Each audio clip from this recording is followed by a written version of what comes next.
अस्सलाम वालेकुम, मेरा नाम डॉक्टर फवाद शहजाद उवैस है और मैं ओबेसिटी कंसल्टेंट हूँ और अमेरिकन बोर्ड सर्टिफाइड हूँ। देखें, आज हमारा ये टॉपिक है कि बेशुमार प्रेग्नेंट वुमेन हमसे रब्ता करती हैं और कहती हैं जी वज़न कम करने के लिए क्या मैं प्रेगनेंसी के दौरान ओलंपिक ले सकती हूँ कि नहीं। आई थिंक इसका स्ट्रेट फॉरवर्ड आंसर है एब्सोल्युटली नॉट। ये ज़हन में रखें, प्रेगनेंसी में कम से कम दवाइयाँ आपके और आपके बच्चे के लिए बेहतरीन है।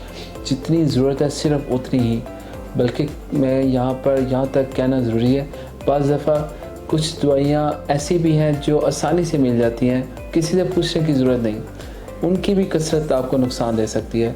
आप हमेशा इस बात का ख्याल रखें कि आपके फोलिक एसिड, विटामिन्स, आयरन ये आप प्रॉपर्ली ले रही हैं और आपकी शुगर और ब्लड प्रेशर प्रॉपर्ली कंट्रोल्ड है। आप अपने वज़न को बतदरीज देखें कि वो आहिस्ता आहिस्ता प्रेगनेंसी के साथ ऊपर को जा रहा है, यानी एक लिमिट तक जितना हम टोको रखते हैं।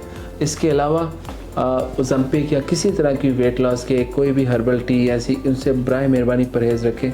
ये जो हर्बल टी और इस तरह की चीज़ें हैं, ये जाके दिल की धड़कन तेज़ कर देती हैं। इनमें से कुछ चीज़ें जाके गुर्दों को डैमेज कर देते हैं, तो इनसे बचना ही बेहतर है। हाँ, जब आप प्रेगनेंसी से फारिग हों, अल्लाह आपको खुशखबरी दे, तब आप वेट कम करने के लिए हमसे रब्ता कर सकते हैं और तब हम आपको वेट लॉस के लिए प्रॉपर ट्रीटमेंट भी दे सकते हैं। बहुत शुक्रिया।